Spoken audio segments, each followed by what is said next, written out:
Hi, my name is Misha Stone, she, her, and I'm a reader services librarian at the Seattle Public Library. Before we begin, I want to acknowledge that the Seattle Public Library and Clarion West is on Indigenous land. These are the traditional unceded territories of the Coast Salish people, specifically the Duwamish people.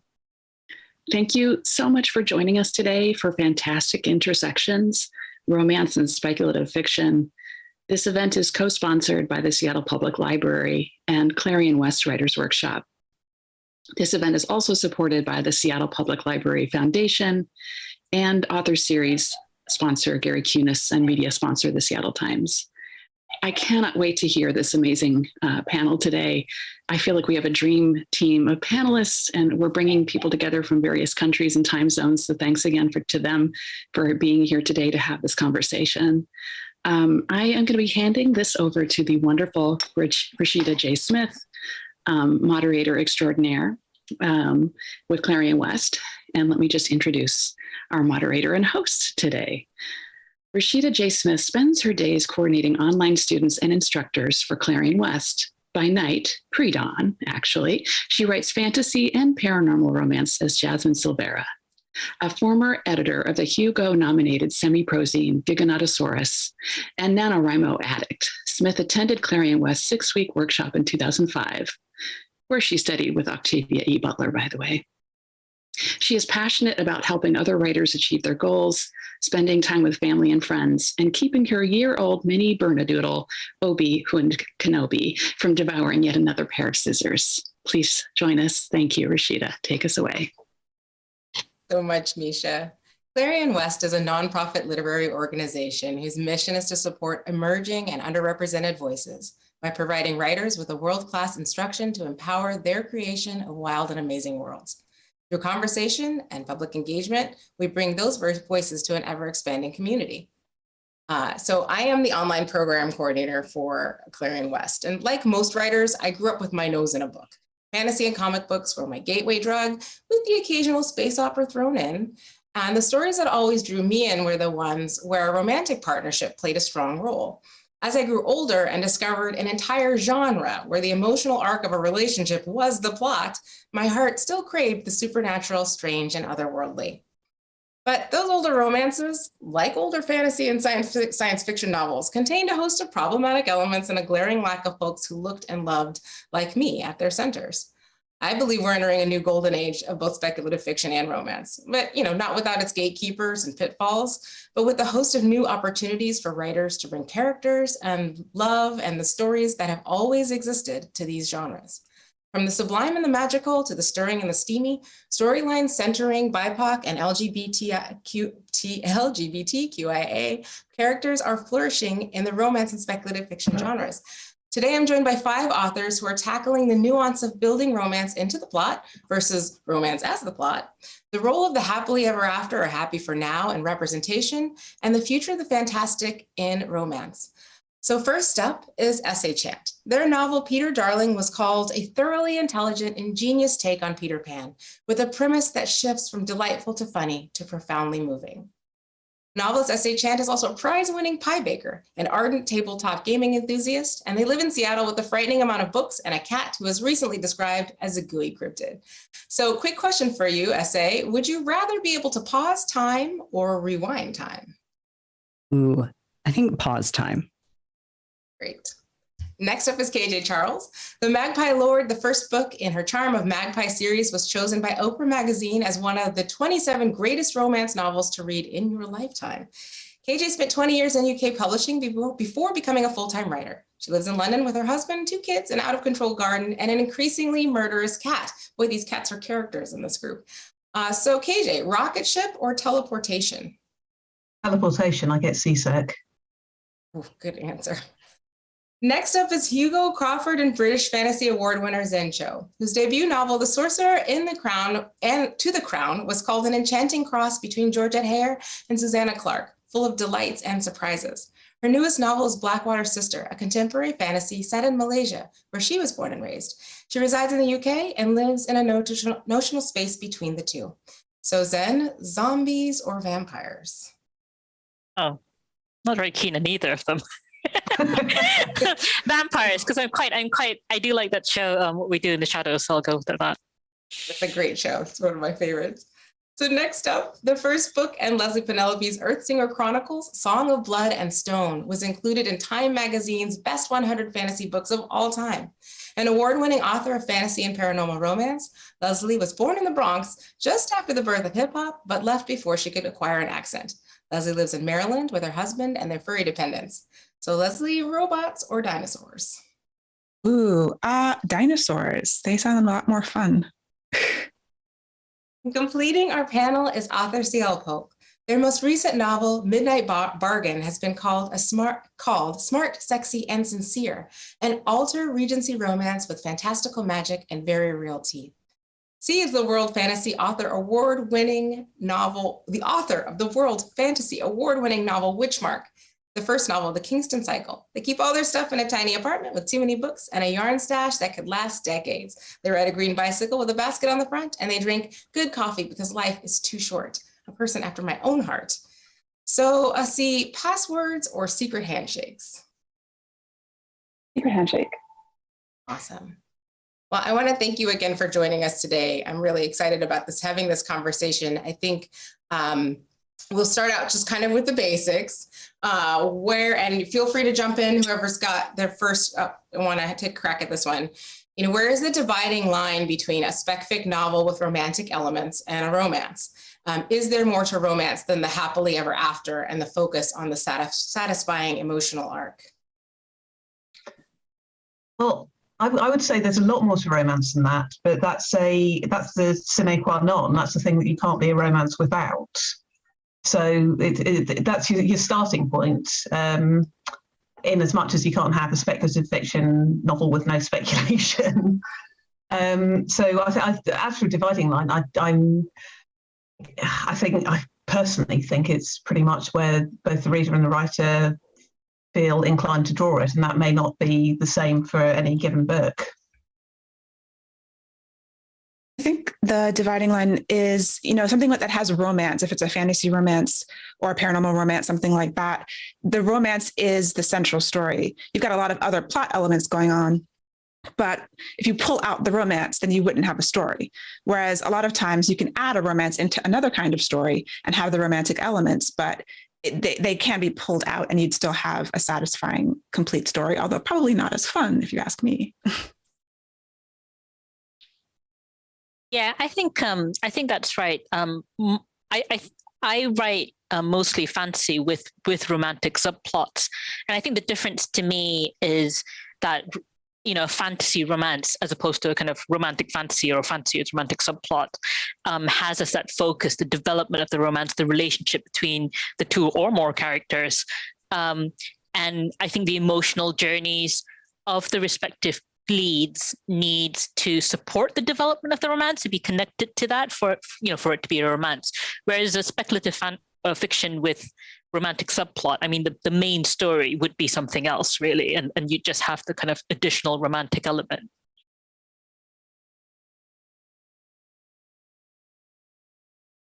So in a perfect world, would there be a genre division, or would they all just sort of be lumped into the same category, and why or why not? I think there's value to having a division because I think romance comes with a very particular commitment to readers that is really important to romance readers. And, we see this all the time where people want to write romance without a happy ending, or want to write romance that doesn't center a romantic arc. And it's like, that is actually for romance readers a very specific, that's a bond and that is a promise between a romance author and a romance reader. So I think it's valuable to me to have that dividing line so that people continue to be able to read what they want to read and feel safe reading what they want to read.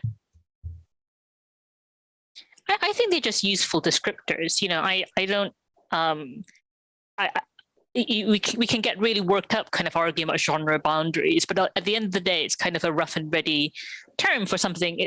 And there are two broad categories. If you're reading a fantasy with a romantic subplot versus a fantasy romance, it is a different reading experience.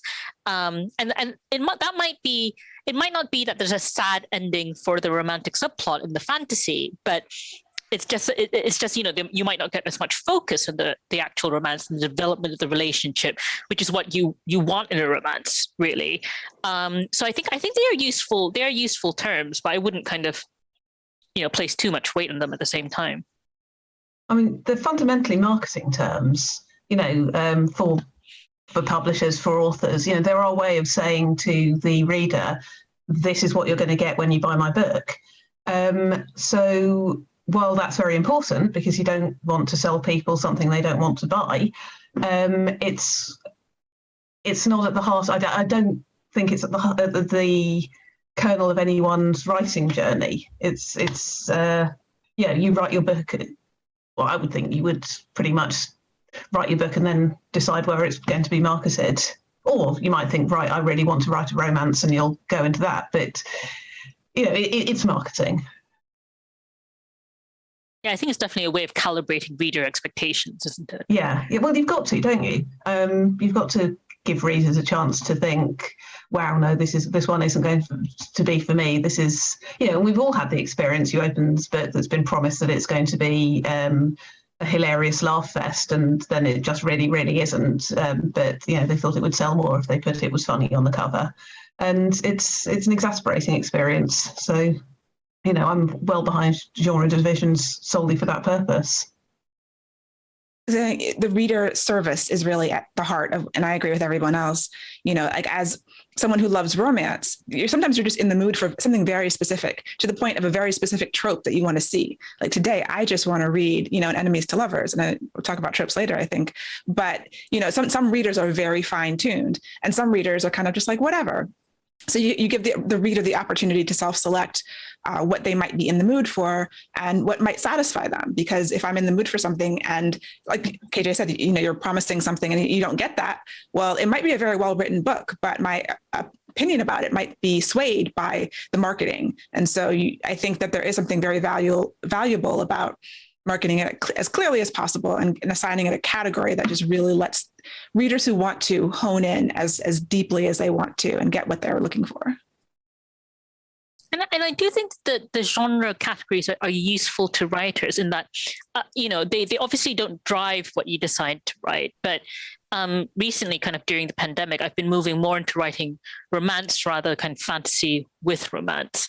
And I do find it helpful in that, knowing that that's kind of the move I'm making, because then you can kind of start thinking about kind of the genre expectations, the shape of the book, what sort of things should be happening. If I'm writing a book, for example, I don't know, it's got, say it's got a kind of character who's got a very difficult family, which is very wealthy, and the whole kind of story, all the kind of plot incidents I come up with are about the corporate intrigue, then that's probably not going to be a romance. Like that, then that I can have a corporate intrigue, but it needs to feed into the kind of romantic plot. And so I think it's helpful to kind of think through that. I often think of kind of genres as kind of like labels for a certain conversation that's going on between a set of authors and a certain community of writers. And I think that's the main benefit of being familiar with that conversation, which is that you can then use that when you're telling your story to kind of strengthen your story and make sure that what you want to get across to readers is what you're getting across. So this might be a good point to have a little advice for our writers who are watching. Are there moments that you can, or a tip that you would give them about how to identify for themselves and their own work, this is going to be a romance. This should be something for me that I feel like I want it to have a romantic element, but not perhaps carry the plot.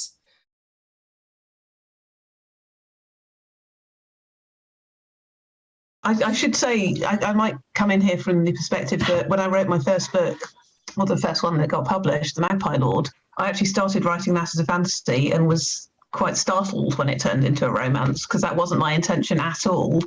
The characters just really hit it off.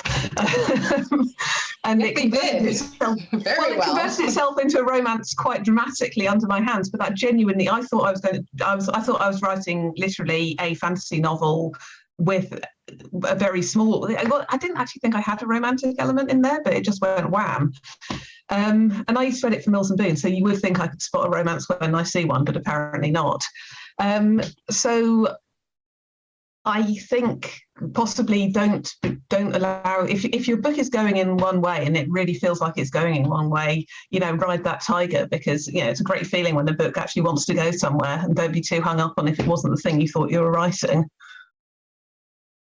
And to a certain degree, it depends on how you write.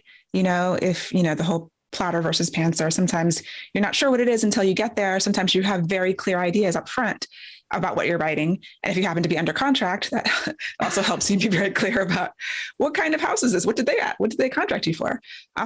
But if you are pre-published, then I would agree, kind of let it go where it goes. Or if you're like very uptight and very tightly plotted like me, I know that I want to write a romance. And so I set out to write a romance. And then other times I know I'm writing a fantasy, and I'm always trying to make sure that I have a romantic subplot in there, because that's what I like to read. And so sometimes it's just a matter of what the idea is and how it comes to you. I think one thing that can be helpful too is, obviously you don't need to keep to a beat sheet. You can go wild with how you plot your book, but it can be helpful to look through things like that and see like which of these beats sound like they would be fun for me with these characters. And if you look at like a romance beat sheet and you're like, man, I really want my main couple to have all of these moments. Maybe you want to write a romance, maybe you are drifting more in the direction of wanting that relationship to be the main thing as opposed to being supporting to a main plot.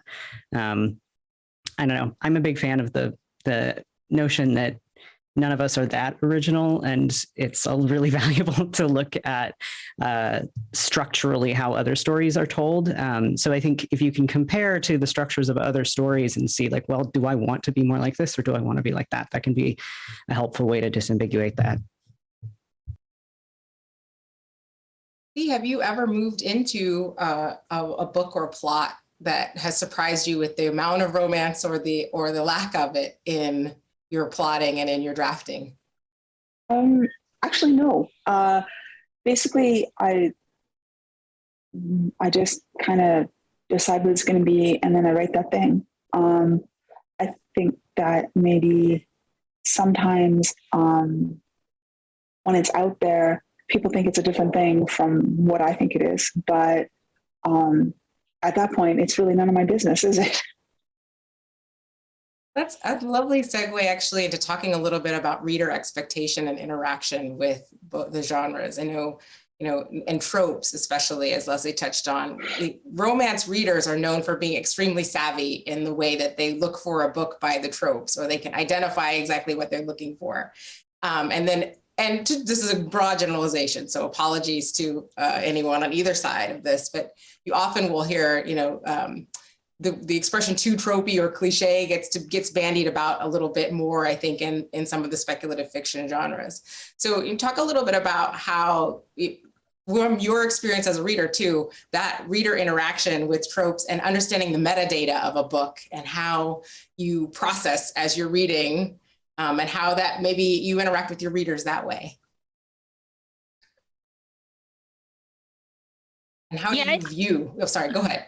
Sorry. Yeah, I think I was going to say, I think with that question, I think it's right that romance readers are obviously very comfortable with tropes and definitely very kind of, not unashamed about it. Kind of, if I want to read an enemies to lovers where they happen to, there's only one bed at the end and they're forced to share it, that's what I'm going to ask for. And I'm not embarrassed about that. But I do think SFF has its own tropes, and, they're just different sorts of tropes. Like, people will say, really feeling like reading a generationships, book today, or I want to read a big epic fantasy where there's kind of a battle between dark and light, and like specifically those kind of historically loaded terms, and that's kind of what the sort of tropes I think that SFF readers go for. They're just kind of they're kind of, because of the nature of genre, they're just different tropes. And I guess it goes back to this, what I was saying about me thinking about genres as kind of conversations. And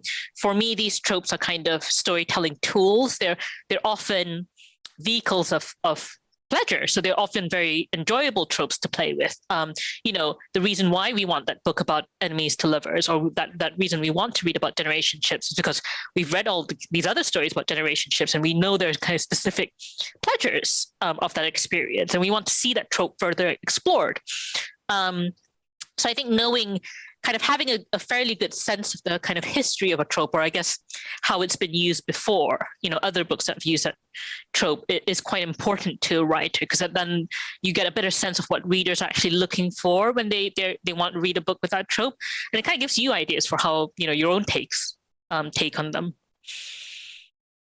Seems to me that, I mean, basically, most of the time, people, when you pick up a book, you want something familiar, and you also want something new. I mean, romance readers are really keen on something familiar. I want an enemies to lover. I want a romance. People who don't read romance are like, but you know how it's going to end. I'm like, yes, that's the point. You don't always want to be surprised. Or rather, you want the familiar thing done, but you want to see it done in a new way. I want to read an enemies to lover that is like the enemies to lovers I've read before, and also not. And maybe just because it's the characters, or maybe because it's a really exciting new twist, which, as Zen says, is comes down to knowing the history. But I do think that is basically exactly the same for SFF. They're a science fiction author may be trying to present this completely excitingly new world, but they'll still be playing with bringing a familiarity to it, making the reader familiar with it. So the whole thing is a balance between the new and the new and strange, and the familiar and comforting almost, or at least the familiar. Many of these tropes aren't necessarily comforting. But SFF is so infamous for series as well, right? And really long series. And I think that absolutely goes to what you're saying about familiarity, which is that people just want more of the same, but a bit different. And I'm like that by my favorite authors and books and series. So fair enough. Yeah. I was going to say, I think I've always thought it's a little bit interesting that romance gets this accusation flung at them that the stories are too tropey and too cliche from people who absolutely accept the idea that the things that we find in SFF novels are dramatic situations, without ever once acknowledging that it is exactly the same thing. It's just given a different name. It has different marketing. It's like, oh, well, I mean, my repeated dramatic situations come from Aristotle. Yours. Yes. Yeah, with me, it's classic. With you, it's a cliche. Yeah, or like the classic power fantasy, right? Where I think one really common story in SFF is someone who's not very powerful coming into their power, whether it's a magical power or a science fictional power, whatever it is, or they've conquered the galaxy. Yeah, but I mean, I think it's a bit like how literary fiction doesn't think of itself as a genre, even though it obviously is. So enemies to lovers has been bandied around a lot in this panel. So let's just get it out on the table. What's everybody's favorite tropes?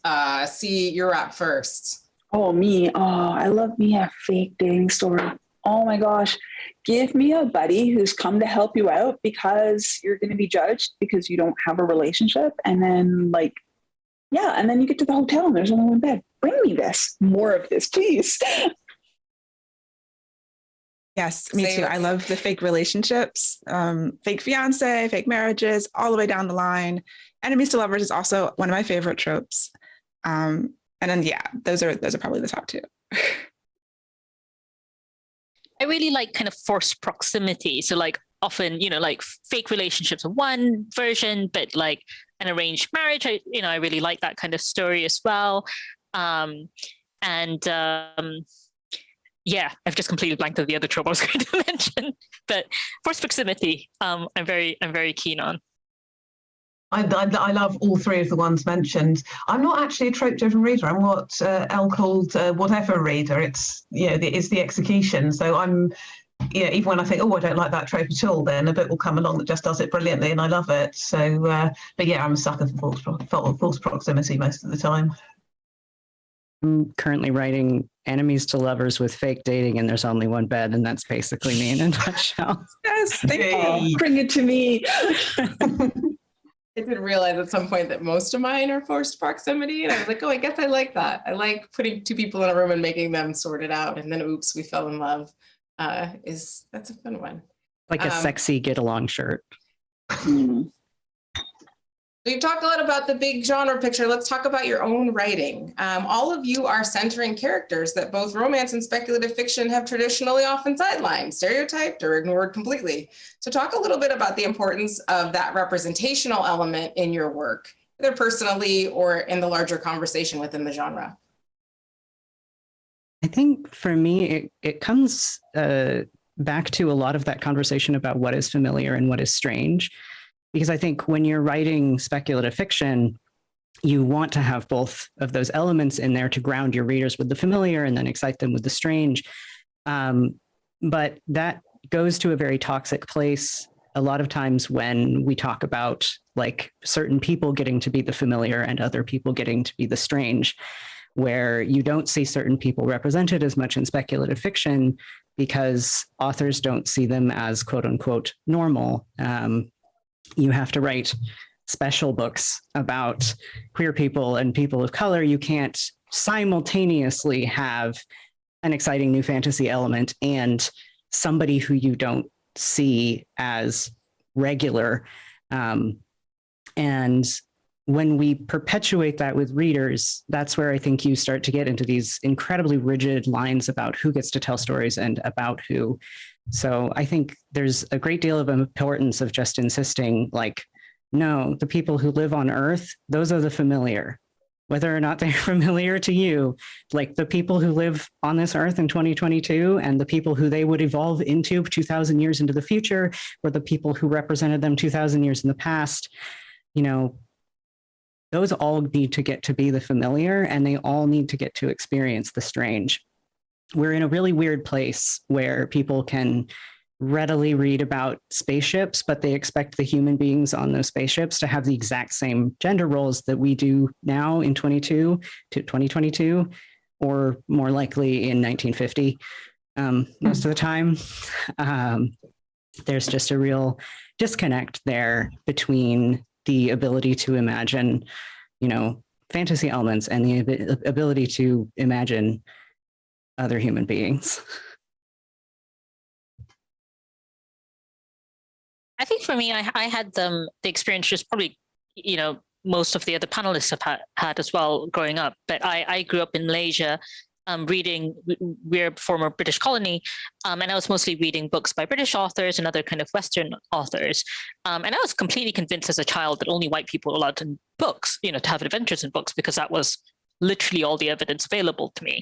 And as I was kind of growing up, like it was also very clear to me that the sort of person I was and the sort of people that I knew were complete nonentities at best to the authors of the books that I loved best. And so I think for me as a writer, kind of one of my main projects is reconciling those kind of two parts of my experience, which is, you know, my kind of experience growing up and the society that I lived in, the people I knew, and kind of the life that I experienced in books, because books were very important to me, as they generally are to writers, you know, because we start as readers.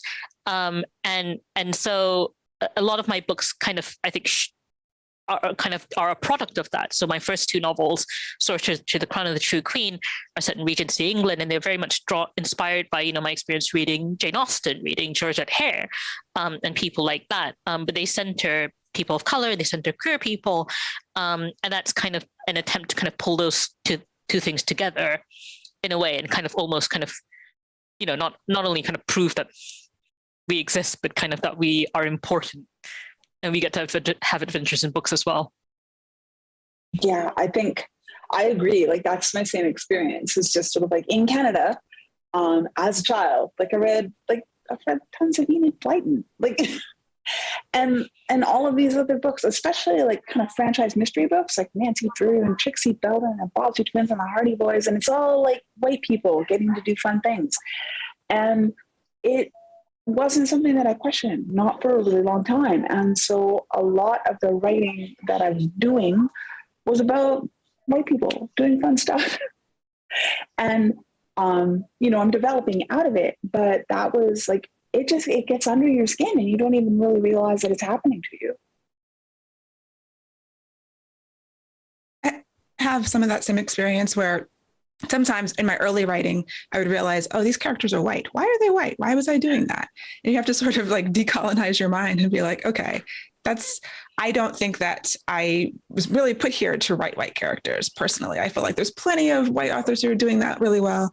And I just want to read books about people like me. And I want to offer that to other people so that there's more out there. And so then it becomes natural for your characters to just kind of reflect who's around you. And I try to have it reflect, so that, as many people as possible can see someone like themselves in the books, and creating, especially with second world fantasy, adult fantasy. There's still not very many, Black authors writing second world adult fantasy. And so that was something I really wanted to see, I was interested in. And as far as putting love stories into it, a lot of people say that, Black love is revolutionary. I think it's really important to see Black people falling in love, even if they're in fantasy worlds. That's even more exciting because they get to have adventures while they're falling in love. So those were things that I don't know that it wasn't really conscious at this point in my life. It was just like, that's what I'm interested in reading about. So that's what I'm interested in writing about as well. I remember reading a brilliant quote by E. Ottoman a few years ago when they said that it was something along the lines of, some days I don't want to read a book about a trans person. I want to read a book about a trans starship captain, which, is quite important. Fundamentally, everything that everyone has just said, but, diverse, varied, accurate representation, it's obviously right, like morally right. And it's true, and almost most importantly, it's interesting. This is because it's people. It's all people's stories. It's not interesting to have a small number of people's stories compared to the amazingly glorious world of having everyone's stories. So, it's artistically right as well as morally right.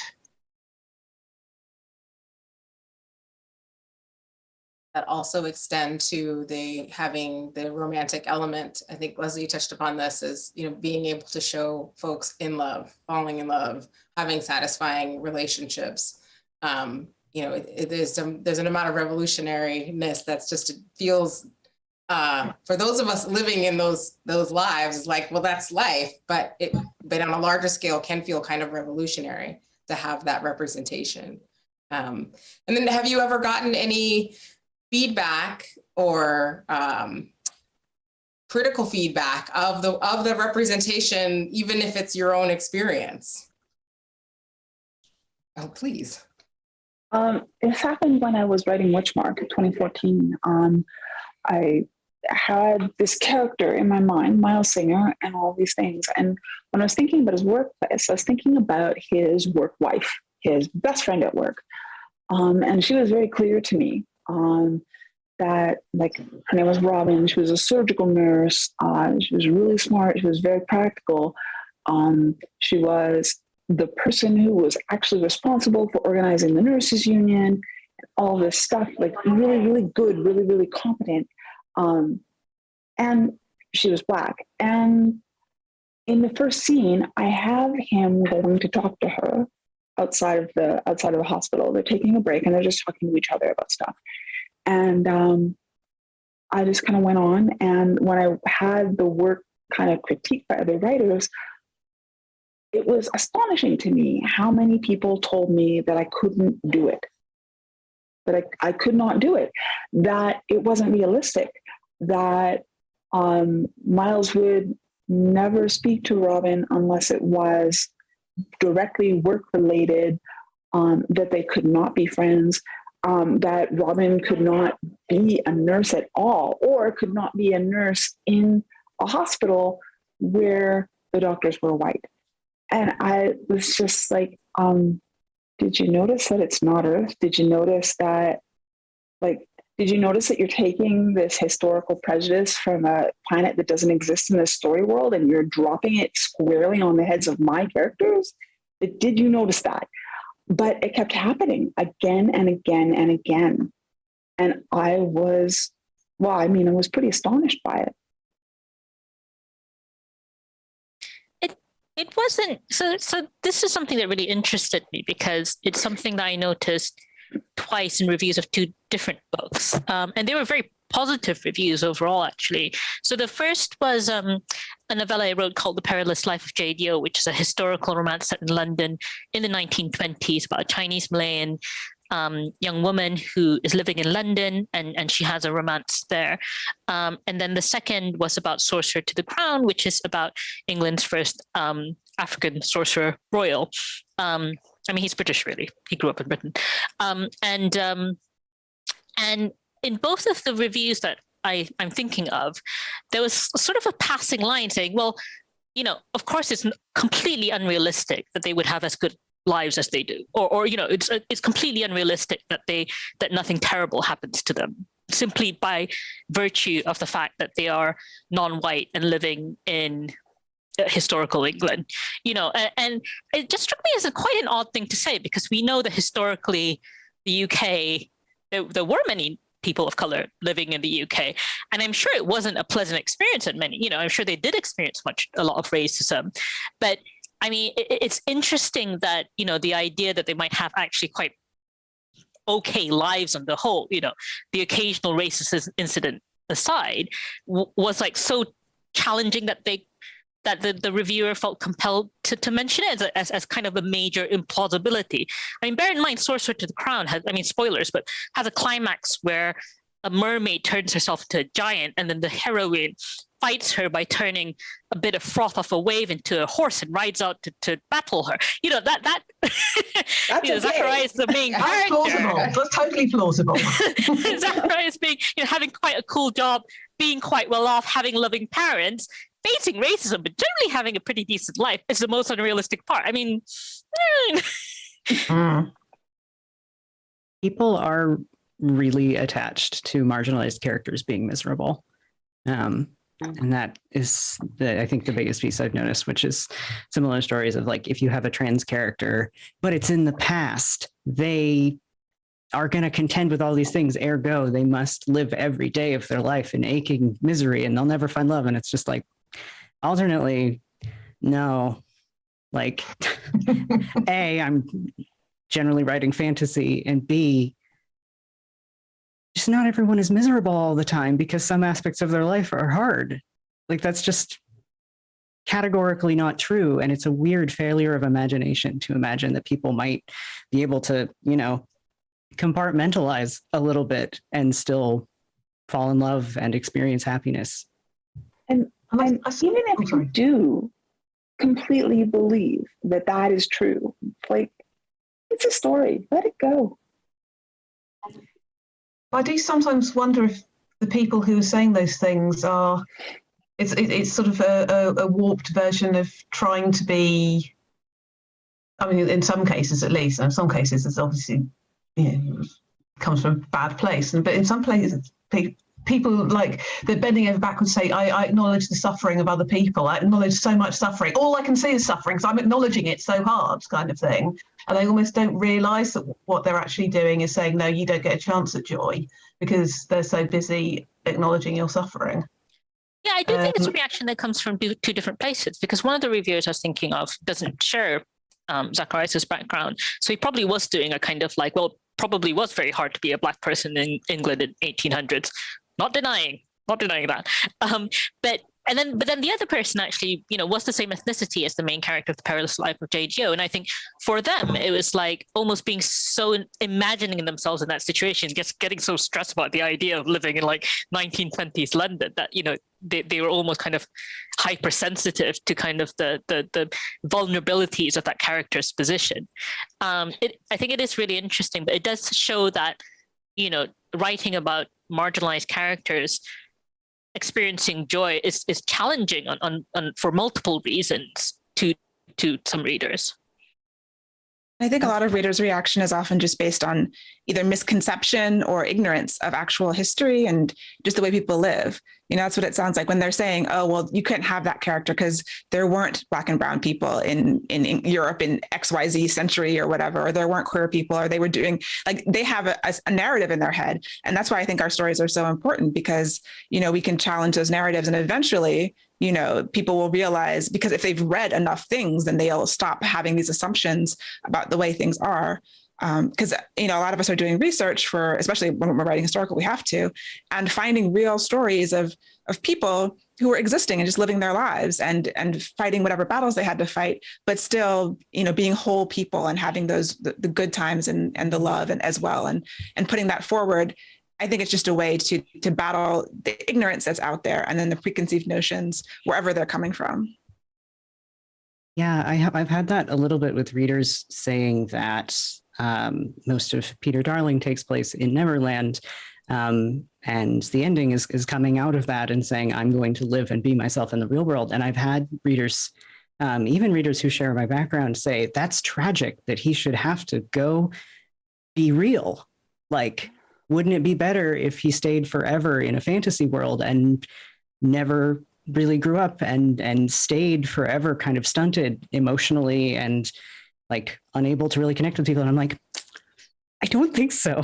I don't think that's the tragedy in this reaction. And I think that comes from a place of, like Zenny were saying, of feeling very stressed out by the idea of having this experience. But I think on the other side of that, like, we're trying to make space to imagine the joy in that. And I think that's really important.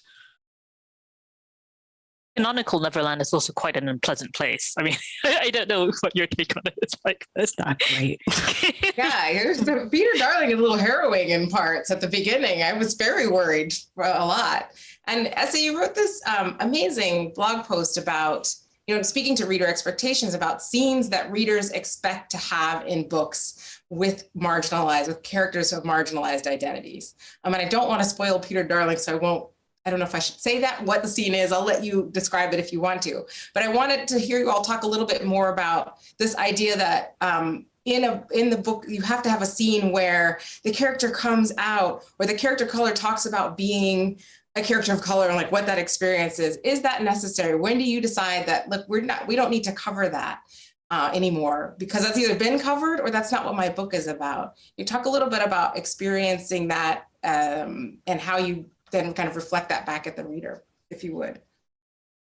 Yeah, I can just say for context, the scene in question was, I had spent the entire editing process of the book trying to decide where to place a scene where my main character, who's trans, comes out to his love interest, who is cis, and being like, well, I don't want to put it here, and I hate it here. I wrote this like 50 versions of this scene, and I kept being like, this is miserable. It feels like just this horrible obligatory moment where the reader has to question whether or not this trans character's love interest will still love him when he comes out.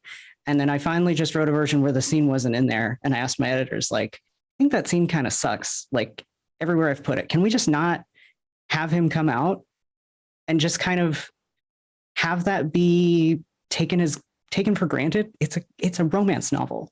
Of course he's going to love him anyway. Like, can we just not? And my editors were awesome and were like, yeah, of course. The versions of this scene that you've written are miserable.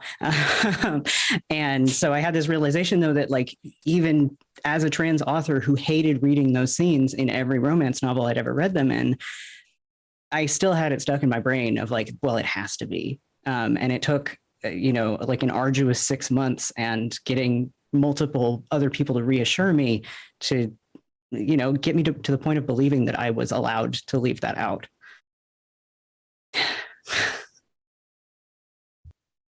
I think that it depends, on the story. Like, I have a series, there's 4 books, there's love stories in each book.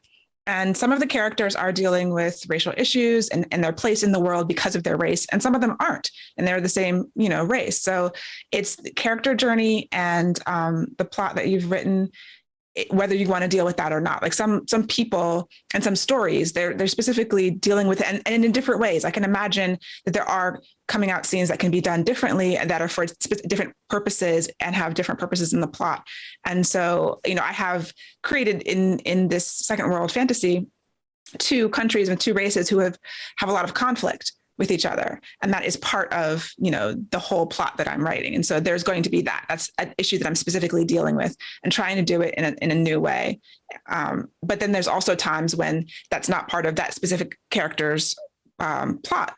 Conflict, so there's, you decide on a character by character or story by story basis what you're dealing with and how you want to address it. And in the same way that you can do tropes and innovate and do something different, the same but different, you can address these sort of issues of marginalization and oppression in different ways that maybe you haven't seen before, or that are shining new light on it, so that it's not the same old thing where the person is mired in this, sadness.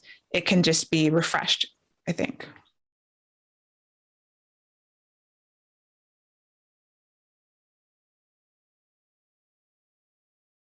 Especially those of you working in second worlds, and this idea that we carry over the baggage from our lived in world to our second world. I think it's an interesting one. It partly depends, on the kind of story it is and what you want to achieve. I think when I kind of dealing with marginalizations on the page in that kind of explicit way, if I'm doing that, it's my goal is always kind of for people who share that marginalization to read it and feel a sense of recognition. I'm not really out there to educate people. The idea is that it kind of goes to the plausibility of the work, the artistic integrity of the work, in fact, because I think there is a degree to which, and I see this kind of sometimes kind of like well-meaning white writers do this quite a lot, where, I'll read a book by them and they'll have a kind of main kind of non-white character, and you can't really tell they're not white, and it'll just come down to kind of quite small things that you sort of think, oh, someone who's a person of color wouldn't have done it that way. So one scene actually I think of a kind from a recent romance I was reading, that there's a kind of scene where the male lead, who is like a het romance, the male lead is some kind of in a kind of situation with the female lead's coworker, and the female lead's coworker is kind of weird and a bit rude to him, and they're all like, oh, coworker's being quite weird, don't know why. And I was just like, well, but like the male lead's like the only black man in this group, and like everyone else is white, and I just feel like 99% of like people of color in that situation like, he's probably racist. Like, I mean, like they would just think that they're like, oh yeah, Martin, he's probably just a bit of a racist, to be honest. That's probably why he's being rude. And like that, it just isn't that isn't just mentioned in it as a possibility at all. I guess like the one line would kind of make that more realistic. So I think that's kind of how I view bringing in that issue of marginalization on the page. It's just kind of making it a bit more kind of realistic to people's experience. Like maybe some people wouldn't think, some people do kind of cope with racism by just pretend, and by people I mean like people of color as well as white people, they just pretend it doesn't exist. So they just kind of deny the possibility of it. So there that definitely is a legit thing. It's just that it can kind of strike in an odd way, because you sort of think, well, but then most people would sort of think, is he being racist? Speaking of things that we do or do not put on our pages, let's take a little diversion and talk about physical intimacy on the page and amounts of it, and when you decide to put it in and why or why not. Well, we're all writing some sort of romance here. So we have to make a decision at some point. And I'm sure some of it is determined by genre, but is also some of it just determined by your own internal story logic or comfort level, or where do you say, this is the spot or this is not the spot? I don't know why I'm completely weird about this, because I wrote a bunch of fanfic. And I was very definitely writing the kind of fanfic with like the spicy naked scenes in it, and and that was fun. I actually made it a point to like practice writing sex scenes. I was like reading other people's and like thinking about what they did and what made them good and And then when it came time to write that moment in Witchmark, it was just like I was just a flat line. There was nothing, and I was like, why is this going on? And then I said, heck with it, I will do it later. And I put in a scene break and I kept going. And I never did write that sex scene. There is a huge fanfic gap in that book. And I really hope people have had fun filling it, because I couldn't do it. I don't even know why. And so far, all of my books, like basically they stop at kissing. And I'm just like, why? Why am I doing this? Well, if speaking as again, I used to edit for Mills and Boon. So with my editorial hat on, I think you are doing it because you knew that you didn't have anything the sex wouldn't have told the reader anything you hadn't already told them. Because that's when I used to get manuscripts quite often where people would have, they hadn't read them over carefully enough, and I'd get it with square brackets, insert sex scene here, coming to the editor, like, no. But actually, you know, that's a really great indication of a sex scene that you don't want written, because it obviously doesn't have any place in the story, in the character development. So, you know, they should be there. If, I mean, you know, we're not talking about erotica, which is obviously its own thing. In a romance novel, the purpose of the sex scene is to leave us knowing more about the characters and leave the characters knowing more about one another. Yeah, I totally agree. It for me, I can feel like okay, there's going to be a sex scene here because it pushes the relationship forward, it pushes the character development forward, and without it, you're missing a chunk of the relationship. And there are books that I write that don't have sex scenes because either the relationship hasn't progressed that far. I'm having like a happy for now, as opposed to, you know, they've gotten to the point relationship wise where they're actually going to have sex. Sometimes it's a word count thing, but in a full length novel, generally I do, because, you know, I'm trying in that is a romance, that I'm trying specifically to be a romance. Or even in, because in my books that have romantic elements, I tend not to have sex scenes because they haven't gotten there. Like it's a lighter touch with the relationship building, and the character development is happening in other ways. So I totally agree that it has to be motivated, or else it's one of those scenes you can skip. If you can pull the sex scene out and you didn't need it, then you shouldn't have had it. Like it should do something and push things along. I do think I wish that people wrote more sex scenes in non-romance books, because I feel strong. I miss them a great deal when I read things that aren't romance. And I think part of it is that I think because culturally, a lot of times we're weird about sex, and we see it as kind of a like look away from that thing. We miss opportunities to show characters at moments when we often don't see them in media that isn't romance. And I think there's a lot of really interesting stuff to explore there, not just from it's sexy standpoint, but like they're literally naked, and you are literally seeing how they treat somebody and how they treat themselves and how they view their body in a moment where they are very, very, very vulnerable. And so that's why I write sex scenes a lot of times, is because it's a way of getting characters to a place that is hard to get them. Not impossible. Like there are other kinds of intimacy and there are other kinds of vulnerability, but I think that's where I miss sex scenes and think that there are opportunities for writers in other genres to consider, like, what does this mean to a person, and what does this mean to this relationship, and what can you show with it? Because I think a lot of like throwaway sex scenes, they also wind up being very generic. It's throwaway because they don't really feel like the characters that you're reading about, or they don't really it doesn't tell you anything that you didn't already know. It's sort of like Barbie and Ken dolls smacking together because that's what sex is, I guess.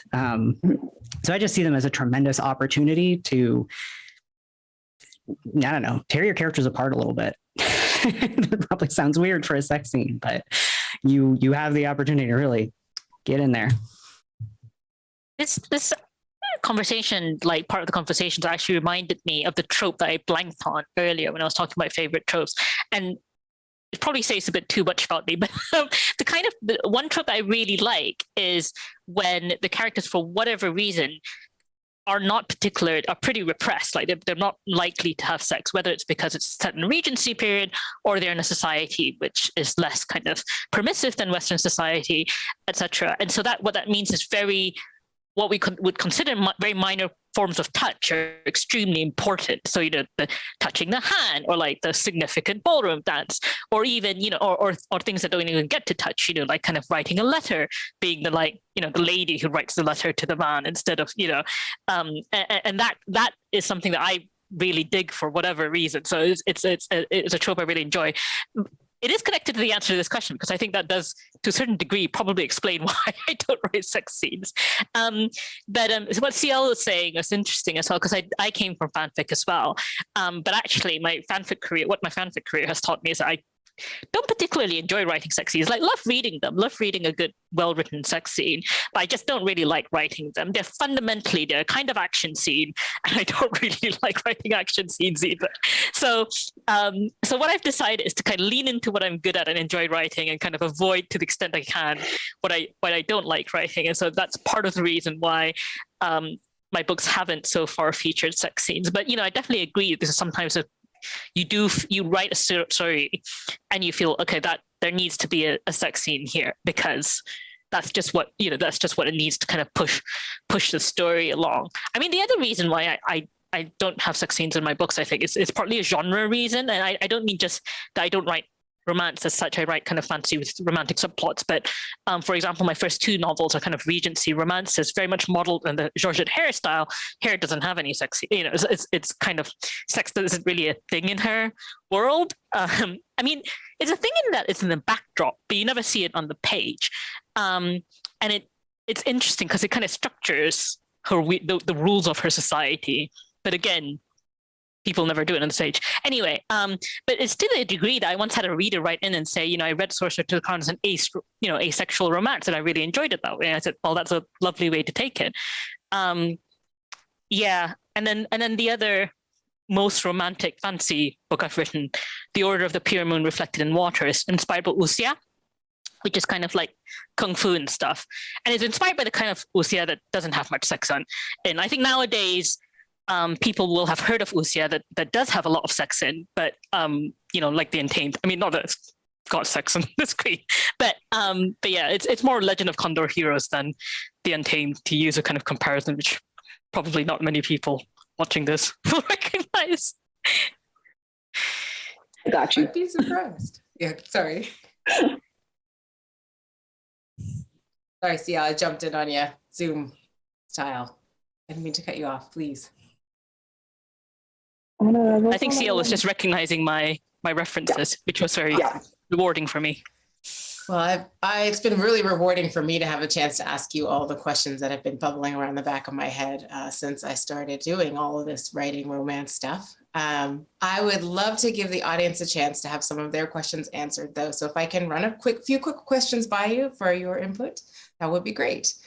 So here we've got one about specifically characters and relationships. So let's talk about, how do you go about creating realistic and interesting relationships between characters and making readers care about the characters and the relationships between them? What's your process for that? Apparently, according to this panel, make them enemies. And then lovers. With only one bed. You can't stop there, though. Only one bed. Yes. They'd have to stay together. So yeah, fake relationship, enemies to lovers. Only but they can't have sex. No sex. Check.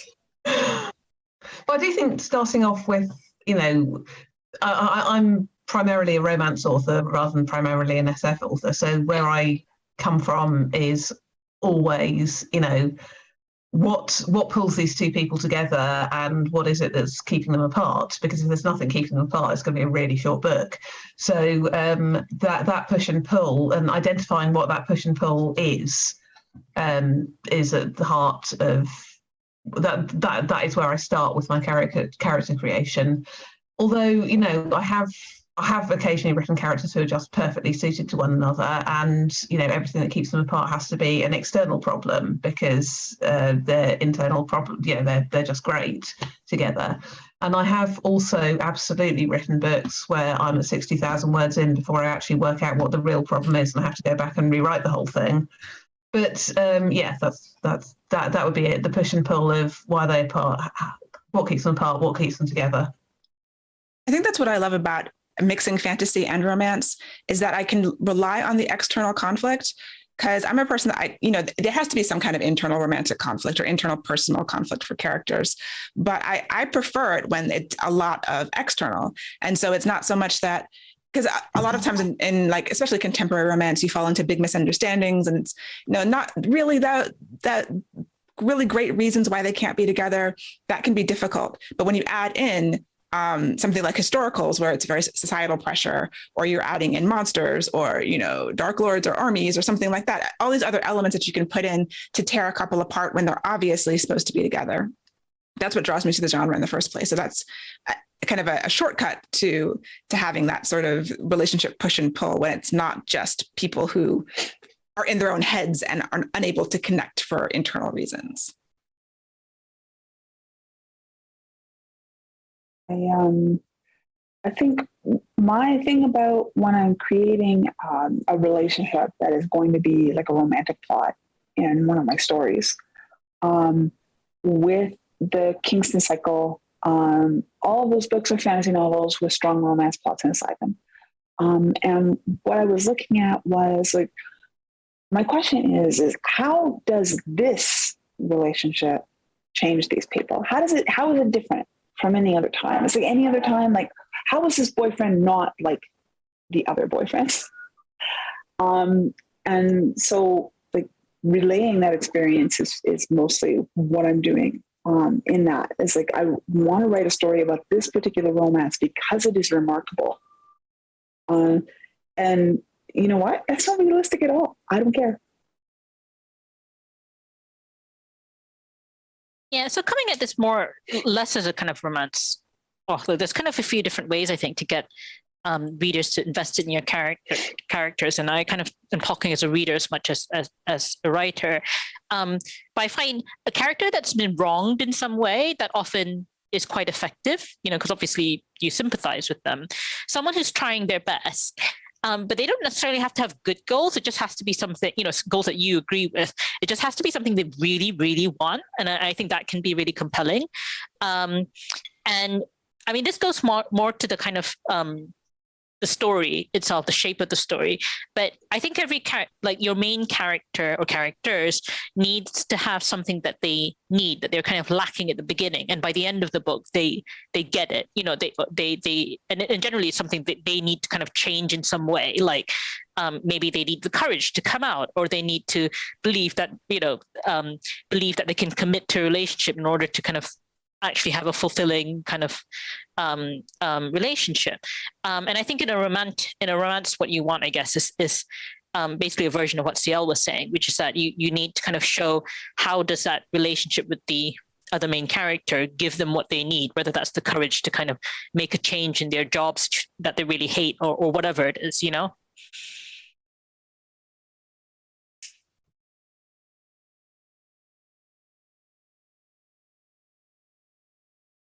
From the perspective of romance and couple arcs, how do you manage a romance with multiple couple arcs or multiple romances? Either in a single book or over a series. I guess Leslie might be able to speak to some of that. I know how I did it. Everybody got their own book. I tried to give everyone their own book, and that didn't work out the way that I originally intended. So I did end up spanning, because it's a 4-book series. You just kind of, you do each arc and you weave it together. And it depends on if it's, you know, there's a larger story and the romances are happening inside of it, and how do those romances both connect the characters together and then connect those characters with the larger external action plot, usually, if it's all happening in one book, or over the course of multiple books, multiple romance arcs. It does get complicated. I recommend a story Bible to keep everything, you know, on track. But everything has to go back to character development. And I try to link the character development, you know, the romance is all character development. And then the actual external action plot is also about the character development. And so as long as everything works together and is like this multi-strand weave or braid, that is generally how it becomes satisfying to the reader. Hopefully that helps.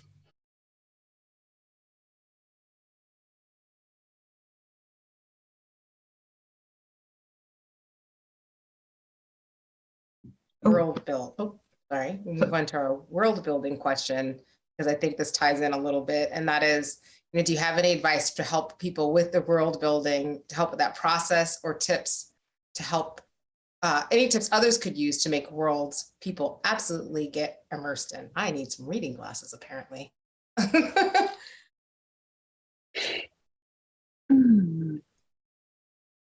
Hmm. Well, I mean, if you're in SFF, you're probably familiar with an incredibly long document called Patricia C. Reed's World Building Questions. It is exhaustive. I personally have never even attempted to answer every single question in a single category of this list. It's really big, but it's a great way to think about how vast and complicated a world is. And so I often refer to it when I'm thinking, what should I think about for world building today? But instead of writing down a point form list, what I do is I'll take a category and then I'll be like, okay, well, I'm just going to put myself in my mind palace, my fantasy world, and I'm going to walk down the street and I'm going to observe people's food culture, the way it manifests in the world as I'm imagining it. And I think that's my main technique, is sit down and kind of mentally put myself in the place and then observe what I'm seeing as I'm imagining it, just kind of letting it go. And then I write it down and then I wonder, where did that all come from, and refine it. But I always do it from visualization first. One of my favorite exercises for making worlds that feel real is to, you need to know, if say you're writing a book with magic, what does the magic do? And what are the exceptional things that can happen in your world? But then how do they not work? One example of this would be, I'm writing a book that is set in an approximation of the 1930s, approximation of 1930s Berlin, where there actually was certain amounts of hormone therapy and transition related care available for queer people, but it was not available for everyone. It was not available everywhere. Other people would be going to different places. Some people wouldn't have enough money. And so I think, creating a setting where, just because you have healthcare doesn't mean it works. And I think that can help make it feel more real. Nothing works perfectly. Nothing works all the time.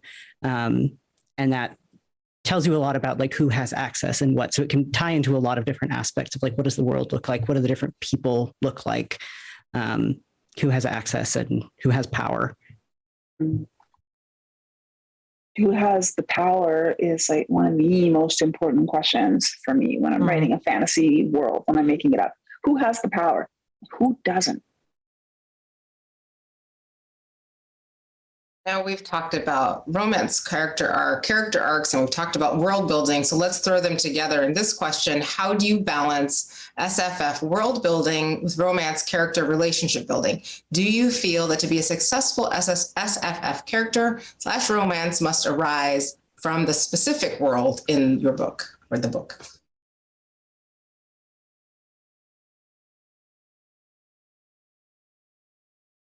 I think your story has to take place. The world that your story takes place in is a world in which, the story couldn't take place anywhere else, is what I'm trying to say. You have to build a world in which there's no other place that story could happen. So everything is connected. And yeah, there's a world reason for the conflict. That's the whole point of world building, so that everything is linked together. And then if you can tie your romance into the pressures of that world, then that's why it's happening. That's why the story is there. So however you're coming at your initial idea, you grow the world and the romance and the character relationships together. And they're all interacting in that way where they're all linked. And a point of conflict here is going to have, ripple effects everywhere else. And then, fixing it here has ripple effects. So, for me, it's just all about those linking factors and how they all work together to create this weaved story. And if you're not sure you're doing it, or if you're trying to learn how to do it, or if you just like spreadsheets, have an issue on this side, have your characters on this side and say, this issue, how does it affect these characters that you really want to pay attention to? And if it's this issue only affects one person,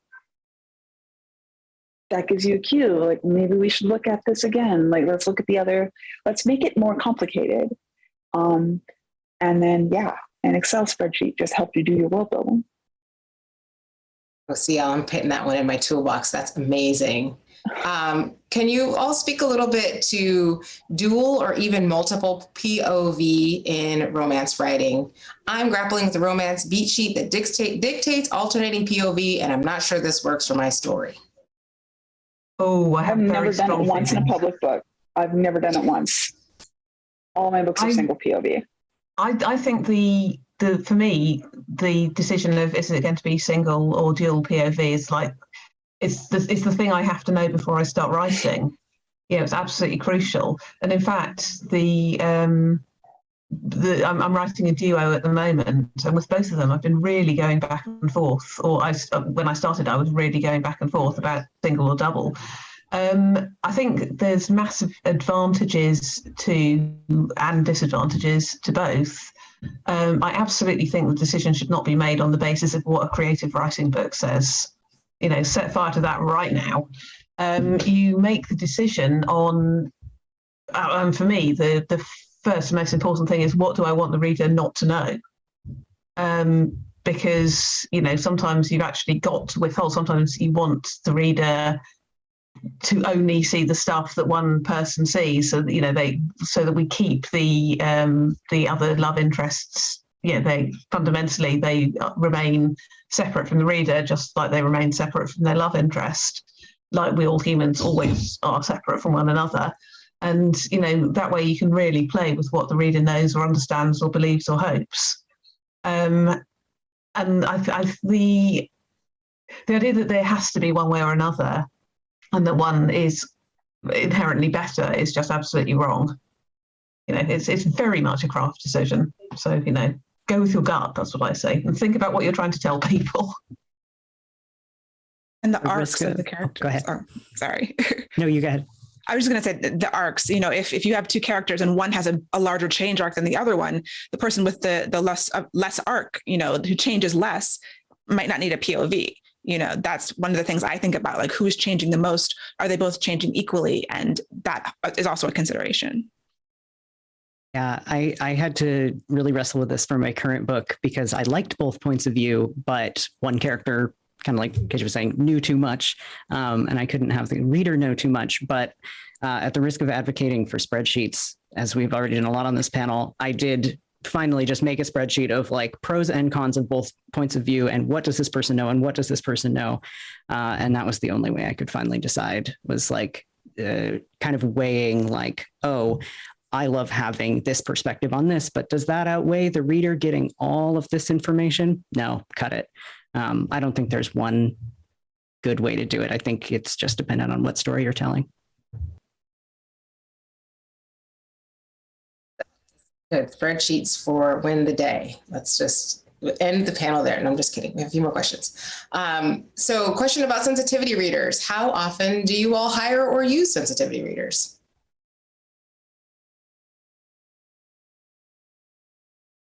Well, I have several times. I haven't done so recently just because the need hasn't come up, but I think it's, you know, when I have used them, it has been a really incredible experience in terms of just deepening and broadening and making me aware of a whole lot of stuff. So yeah, I think, you know, as a craft resource, it's amazing, and I would absolutely commend that to anyone who's trying.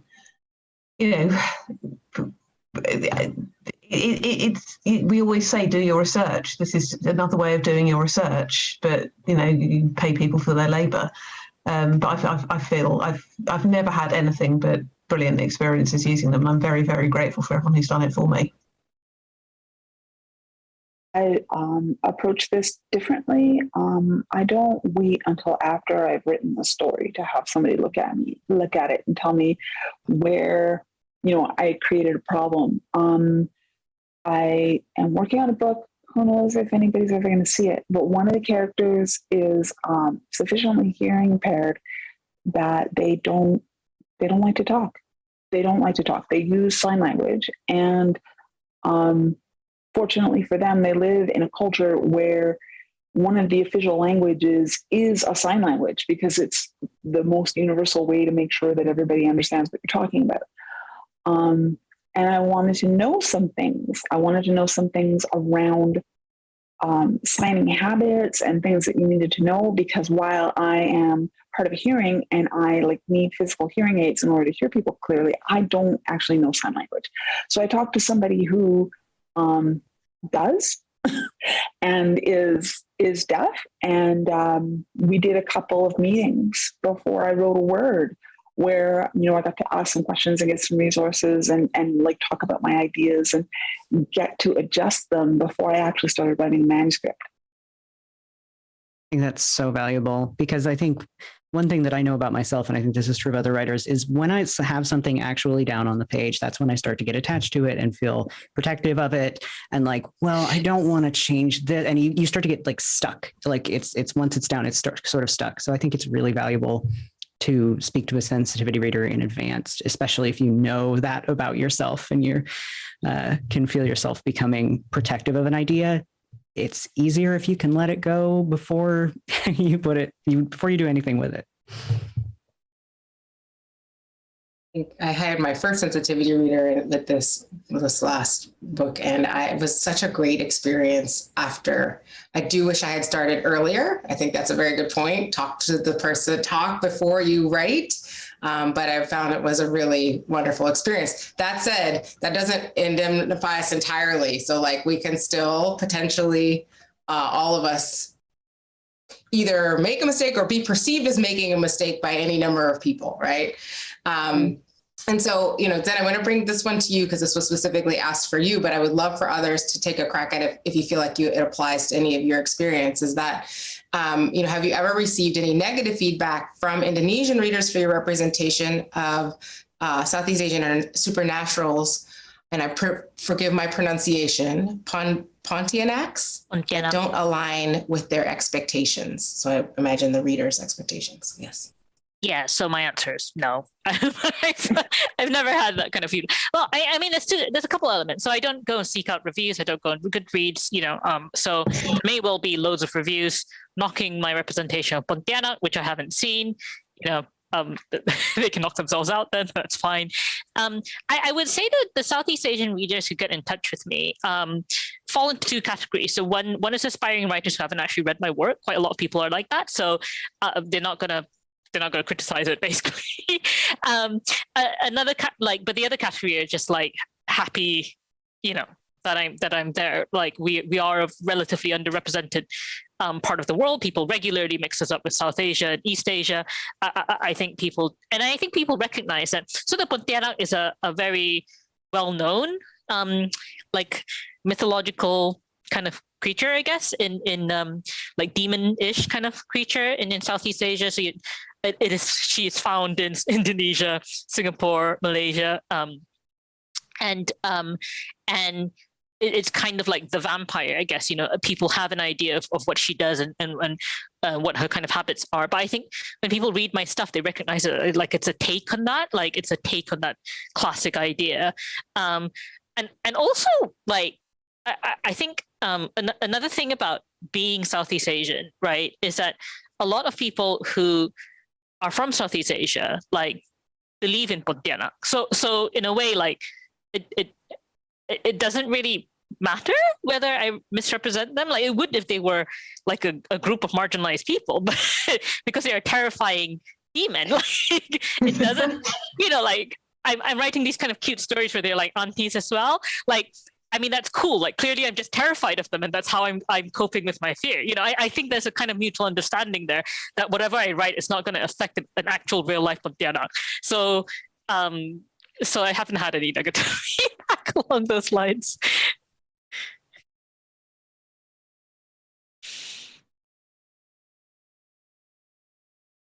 I've got one more quick wrap from the audience, and then we'll begin to wrap up because I love this and I would keep you here all day, but I know some of you are in time zones where that is not going to work. So we just need a quick refresher. Seal, you mentioned a list of world building questions. Would you repeat the creator of that list again? Okay, so her name is Patricia C. Reid, and I'm putting up a Post-it note with her name on it in all caps so that people can just kind of grab it and just put that name in there, and then world building questions in the search engine of your choice. Please choose something private and you'll be taken to the list. It's online in like 3 different places. Thank you. So this has been such a pleasure for me to have this time with all of you. Thank you. Thank you, audience, and those of you who are tuning in with all of your questions as well. I have a quick lightning round, and then I will let you go about the rest of your time zone appropriate activity. First of all, what book of yours are you the most proud of? Essay, we'll start with you. Mine would be Caroline's Heart. I'm really, really happy with that story. Leslie? Requiem of Silence, the end of the series, which was very difficult to write, but I'm the most proud of it. Liel? Soul Star, the last book of the Kingston Cycle. Oh my gosh, this book. Oh, it makes me feel so good that I wrote it. PJ? Duffel Blood, the end of my Will Darling Adventures trilogy, because I swear to God, I did not think I could write that book. I wrote it in a pandemic. It took me 10 long months, but I did it. I'm proud of that. Then? Blackwater Sister, my most recent novel. It's a standalone fantasy. It actually was relatively easy to write, but it just kind of came together. And I think it's, I just think I really leveled up with that book. And then my final question to all of you is, where can we find you next? Zen, we'll start with you. We're backward, reverse order. Well, I've not got anything kind of coming out in the immediate future, but my most recent novel is Blackwater Sister. I also had a short story collection that was re-released last year called Spirits Abroad. So both good reads if you would like to read more about Pontianak and the kind of terrifying demons, but with kind of like made a bit cozy. And I'm on Twitter as Zenaldehyde. So that's ZENALDEHYDE. And KJ? I've got a bit of a gap because I'm moving from self-publishing to being with the publisher. So obviously there's enormous lead times coming in. I've just finished, as I say, the Will Darling Adventures trilogy, which is it's not fantasy, it's pulp adventure set in 1920s London. And I do have a Regency Audible original coming out at, I believe, the end of this year as well. So you can look out for me there. I'm on Twitter far too much at KJ_Charles. Liel, what are you up to next? Okay, I have a novella coming out on the 8th of November, 2022 from Tor.com Books. It's called Even Though I Knew the End. Again, here's your posties so you can see the words. Okay. You have the best handwriting as well. I worked so hard on this. Yeah, you can find me on Twitter at CLPolk. Leslie, what are you up to? I have a book coming out in the end of March 31st. It is a portal fantasy futuristic paranormal romance called Savage City. And in August of this year, I have a 1925 fantasy heist called The Monsters We Defy coming out with Orbit. I can see all about it at lpenelope.com. And I also have a weekly podcast called My Imaginary Friends, wherever you get your podcasts. You can find me on Twitter at essaychant, and that is like the thing you were forced to write in college, ESSAYCHANT on Twitter. I just recently republished my novel, Peter Darling. It had been out of print for a little while. And I'm currently working on a fantasy murder mystery secondary world trilogy, the first book of which is probably coming out in Q4. Oh, fingers crossed. Thank you for destroying my TBR pile, all of you. I'm very much looking forward to all of those. My catnip has been mentioned multiple times. So that is going to wrap up our panel for today. I want to thank our panelists for joining us again, viewers for watching and giving us your questions. For more like this, please make sure that you like or share this video, subscribe to the channel. In addition to our 6-week workshop, we run online classes year-round, and we host events like this one and our upcoming virtual trivia night. So please subscribe to the mailing list for the latest updates. And we will see you all hopefully next time and again soon.